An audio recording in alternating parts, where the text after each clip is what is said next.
News, सच जरूरी है। नमस्कार दर्शकों, मैं हूं मीनल और आप देख रहे हैं एमएनएस न्यूज टीवी। स्वागत है आपका शाम की खबरों में। तो चलिए डालते हैं नजर आज की बड़ी हेडलाइंस पर। पोप लियो 14वें नाम के चयन के पीछे की पूरी कहानी, सामाजिक न्याय के प्रति प्रतिबद्धता का संकेत। मार्को रूबियो ने शरीफ को दी नसीहत, जयशंकर बोले आतंकवाद के किसी भी प्रयास का देंगे जवाब। यूएस में सेना से बाहर निकाले जा रहे 1000 से ज्यादा ट्रांसजेंडर सैनिक, अन्य को 30 दिन में बतानी होगी लैंगिक पहचान। चलिए अब डालते हैं खबरों पर विस्तार से नजर। नए चुने गए पोप लियो 14 के नाम चयन ने दुनिया भर में एक खास संदेश दिया है। ये दावा इटली के सियावून शहर से आई रिपोर्ट में किया गया। वहीं इसे लेकर मैनहट्टन यूनिवर्सिटी में धार्मिक अध्ययन विभाग की प्रमुख नतालिया इंस्पिराटोरी ली ने कहा कि जब एक अमेरिकी को पोप चुना गया तो हम सब थोड़ा चौंक गए, लेकिन जब उन्होंने अपना नाम पोप लियो 14 चुना तो ये साफ हो गया कि वे पोप लियो 18 के सामाजिक कार्यों को आगे बढ़ाना चाहते हैं। सन 1878 से 1903 तक कैथोलिक चर्च का नेतृत्व करने वाले पोप लियो 8 ने आधुनिक कैथोलिक सामाजिक विचारधारा की नींव रखी थी। उनका 1891 का प्रसिद्ध दस्तावेज नया युग मजदूरों के अधिकारों और पूंजीवाद की सीमाओं पर केंद्रित था। उन्होंने न केवल बैरोक्टो पूंजीवाद की आलोचना की थी, बल्कि राज्य केंद्रित समाजवाद पर भी सवाल उठाए। इसी वजह से उनके विचारों को चर्च की खास आर्थिक शिक्षा के रूप में देखा जाता है। इम्पराटोरी ली के अनुसार इस नाम का चुनाव सामाजिक मुद्दों के प्रति गहरी प्रतिबद्धता का संकेत है। ये नया पोप बता रहे हैं कि सामाजिक न्याय उनके कार्यकाल की प्राथमिकता रहेगा। वे पोप फ्रांसिस के सेवा कार्यों को भी आगे बढ़ाएंगे। 69 वर्षीय रॉबर्ट प्रीवेस्ट, जिन्होंने अपना नाम पोप लियो 14 चुना है, अमेरिकी कार्डिनल है। उनका जन्म शिकागो में हुआ है। 2 साल पहले पोप फ्रांसिस ने उन्हें मार्क आउलेट की जगह वेटिकन के बिशपों के लिए डिकास्ट्री का प्रीफेक्ट चुनकर उन्हें अगली पीढ़ी के बिशपों को चुनने का काम सौंपा था। उन्होंने पेरू में आकर्षित बने से पहले कई साल तक एक मिशनरी के तौर पर काम किया। प्रीवेस्ट को उन्हें एक सुधारक के रूप में देखा जाता है। अब डालते हैं नजर हमारी अगली खबर पर। जम्मू कश्मीर के पहलगाम में आतंकी हमले के बाद भारतीय सेना ने ऑपरेशन सिंदूर चलाकर पाकिस्तान अधिकृत कश्मीर में 9 आतंकी ठिकानों को नष्ट कर दिया। इसके बाद से दोनों देशों के बीच तनाव बढ़ गया है। इसे लेकर बृहस्पतिवार सुबह अमेरिका के विदेश मंत्री मार्को रूबियो ने पाकिस्तान के प्रधानमंत्री शहबाज शरीफ और भारतीय समकक्ष डॉक्टर एस जयशंकर से बात की। रूबियो ने दोनों से तत्काल तनाव कम करने की आवश्यकता पर जोर दिया। रूबियो की बातचीत के बारे में अमेरिकी विदेश विभाग की प्रवक्ता टैमी ब्रूस ने जानकारी दी। इस दौरान विदेश मंत्री जयशंकर ने रूबियो से कहा कि आतंकवाद को बढ़ाने के किसी भी प्रयास का हम दृढ़ता से जवाब देंगे। टैमी ब्रूस ने कहा कि विदेश मंत्री रूबियो ने शरीफ और जयशंकर से फोन पर अलग अलग बातचीत की। इस दौरान उन्होंने दोनों नेताओं से तत्काल तनाव को कम करने और हिंसा को समाप्त करने की अपील की। उन्होंने कहा कि अमेरिका भारत और पाकिस्तान के बीच सीधी बातचीत का समर्थन करता है। रूबियो ने दोनों देशों से कहा कि वो आपसी बातचीत और संपर्क बेहतर बनाने की कोशिश जारी रखें। टैमी ब्रूस ने आगे बताया कि विदेश मंत्री रूबियो की कोशिश ये है कि भारत और पाकिस्तान के बीच हालात और न बिगड़े। ये एक गंभीर मसला है जो दशकों से चला आ रहा है। उन्होंने कहा कि हाल ही में हुए आतंकवादी हमले के बाद जो कुछ हुआ वो आश्चर्यजनक तो नहीं, लेकिन बहुत निराशाजनक है। उन्होंने कहा कि हमारी कोशिश यही है कि तनाव और न बढ़े। ब्रूस ने बताया कि रूबियो का जोर इस बात पर रहा कि दोनों देशों के बीच बातचीत जरूरी है, चुप रहना इसका समाधान नहीं। पिछले 2 दिनों में अमेरिका ने दोनों देशों के नेताओं से बात की और ये मुद्दा उन सभी बातचीतों के केंद्र में रहा।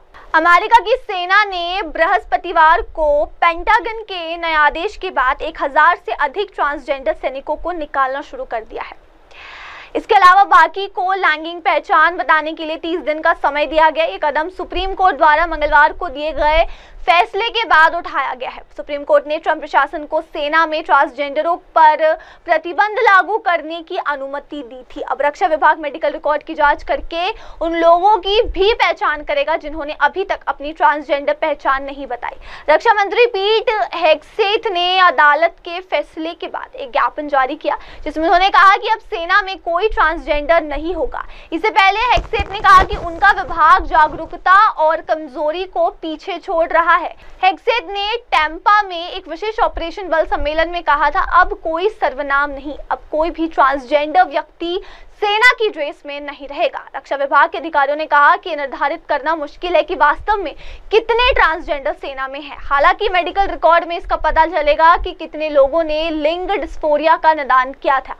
इसके बाद उन सैनिकों को अनैच्छिक रूप से सेना से बाहर कर दिया जाएगा। लिंग डिस्फोरिया तब होता है जब किसी व्यक्ति का जैविक लिंग उसकी लिंग पहचान से मेल नहीं खाता। दर्शकों, अब बढ़ते अगली खबर पर।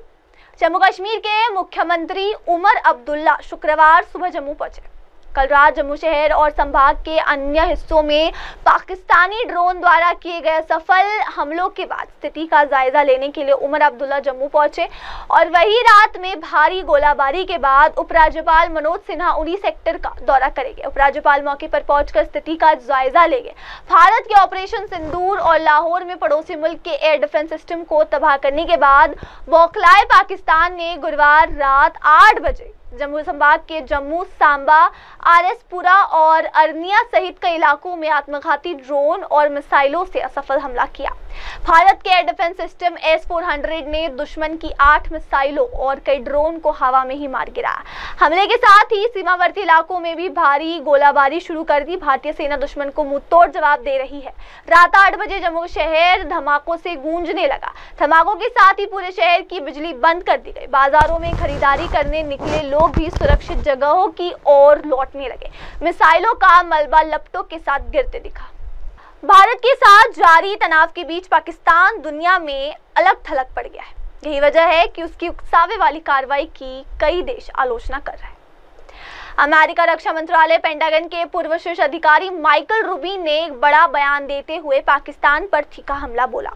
माइकल रूबिन ने साफ शब्दों में कहा कि पाकिस्तान ही दुनिया में आतंक का गढ़ है और इस पर वार करना जरूरी है। न्यूज एजेंसी ANI के साथ बातचीत में माइकल रूबिन ने कहा कि अमेरिका ने लश्कर तैयबा को आतंकी संगठन घोषित किया था, लेकिन हमने पाकिस्तान को आतंक को वित्त पोषित करने वाला देश करार नहीं दिया।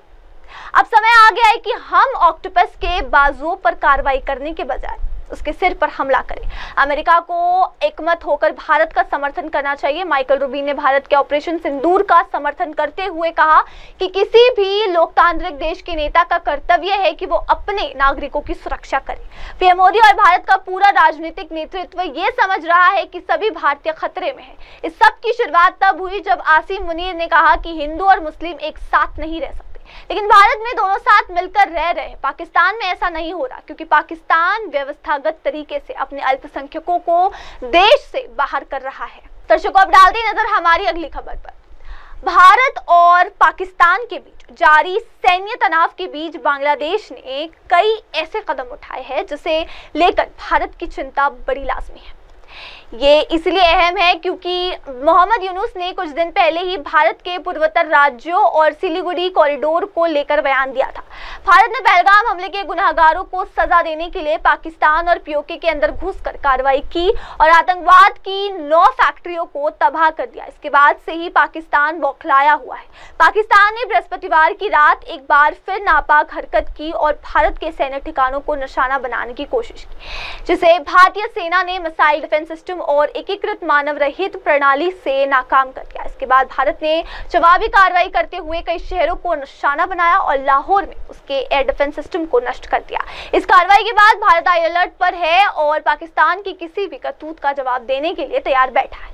लेकिन इस बीच भारत को अपने दूसरे पड़ोसी पर नजर रखने की बहुत जरूरत है, जो पिछले कुछ समय से पाकिस्तान के करीब बैठा था। द प्रिंट की रिपोर्ट के अनुसार अभ्यास के दौरान अंतरिम सरकार के मुख्य सलाहकार मोहम्मद यूनुस मौजूद थे। इस दौरान यूनुस ने भारत और पाकिस्तान के संघर्ष को लेकर बयान दिया। उन्होंने कहा, हम ऐसी दुनिया में रह रहे हैं जहां युद्ध का खतरा लगातार मंडराता रहता है। भारत और पाकिस्तान संघर्ष के कगार पर है।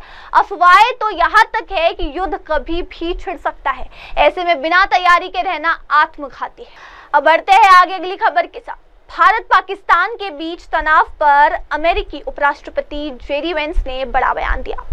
वेंस ने कहा कि हम उम्मीद करते हैं कि यह व्यापक क्षेत्रीय संघर्ष या फिर परमाणु युद्ध में न बदल जाए।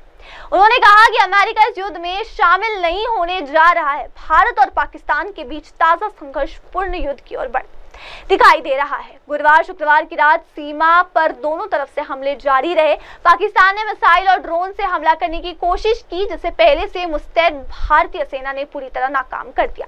इस बीच अमेरिकी उपराष्ट्रपति JD Vance ने बयान दिया है और दोनों देशों के बीच परमाणु युद्ध के खतरे को लेकर चिंता जताई है। वेंस ने कहा कि हम उम्मीद करते हैं कि यह व्यापक क्षेत्रीय संघर्ष या फिर परमाणु युद्ध में न बदल जाए। फॉक्स न्यूज पर एक इंटरव्यू में वेंस ने भारत और पाकिस्तान के बीच ताजा तनाव पर कहा कि अमेरिका इस युद्ध में शामिल नहीं होने जा रहा। उन्होंने कहा, हम जो कर सकते हैं वो ये है कि इन लोगों को थोड़ा शांत होने के लिए प्रोत्साहित करने का प्रयास करें, लेकिन हम युद्ध के बीच में शामिल नहीं होने जा रहे, जो मूल रूप से हमारा कोई काम नहीं है और इसका अमेरिका की इसे नियंत्रित करने की क्षमता से कोई लेना देना नहीं है। दर्शकों, आगे बढ़ते हैं हमारी अगली खबर के साथ। भारत पाकिस्तान तनाव पर चीन का बड़ा बयान सामने आया है। चीन के विदेश मंत्रालय के प्रवक्ता लिन जियान ने कल कहा कि हमने भारत और पाकिस्तान के बीच चल रही स्थिति पर कल चीन की स्थिति साझा की। चीन मौजूदा घटनाक्रमों से चिंतित है। भारत और पाकिस्तान एक दूसरे के पड़ोसी है और हमें हमेशा रहेंगे। वे दोनों चीन के पड़ोसी भी है। जियान ने कहा, चीन सभी तरह के आतंकवाद का विरोध करता है। हम दोनों पक्षों से शांति और स्थिरता के व्यापक हित में काम करने, संयुक्त राष्ट्र चार्टर सहित अंतर्राष्ट्रीय कानून का पालन करने, शांत रहने, संयम बरतने और ऐसी कार्रवाई करने से बचने का आग्रह करते हैं जो स्थिति को और जटिल बना सकती है। हम मौजूदा तनाव को कम करने में रचनात्मक भूमिका निभाने के लिए बाकी अंतर्राष्ट्रीय समुदाय के साथ काम करने के लिए तैयार है। भारत और पाकिस्तान के बीच चरम पर तनाव चल रहा है। पहलगाम आतंकी हमले के बाद भारत ने पाकिस्तान के खिलाफ सख्त रुख अपनाया था। भारत ने पाकिस्तान और POK में 9 जगहों पर आतंकी ठिकानों को ध्वस्त किया था। इस हमले में आतंकी मसूद अजहर के परिवार के 10 लोग भी मारे गए थे। भारत की इस कार्रवाई से पाकिस्तान बौखला गया और भारत के खिलाफ ड्रोन मिसाइल हमले शुरू कर दिए। हालांकि भारतीय सेना पूरी तरह से मुस्तैद है और उसने पाकिस्तान के ज्यादातर हमलों को नाकाम कर दिया। इसके अलावा पाकिस्तान ने LOC पर भी भीषण गोलीबारी की, जिसका भारतीय सेना लगातार मुंहतोड़ जवाब दे रही है। भारत द्वारा पाकिस्तान के खिलाफ जो कार्रवाई की जा रही है उसमें पाकिस्तान को काफी नुकसान पहुंचा है और पाकिस्तान पूरी दुनिया के सामने लोन के लिए गिड़गिड़ा रहा है। पाकिस्तान ने खुद माना है कि भारत की कार्रवाई से उसे काफी नुकसान पहुंचा है। अब चलिए डालते हैं नजर हमारी अगली खबर पर। पाकिस्तान ने पहले विश्व बैंक और अंतर्राष्ट्रीय साझेदारी से लोन की मांग की। अब इस पोस्ट के 1 घंटे बाद ही तुरंत अपनी बात से पलट गया।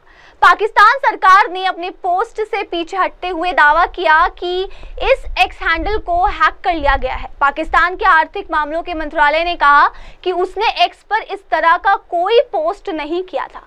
भारत के एक्शन के बाद से अब पाकिस्तान बौखला गया।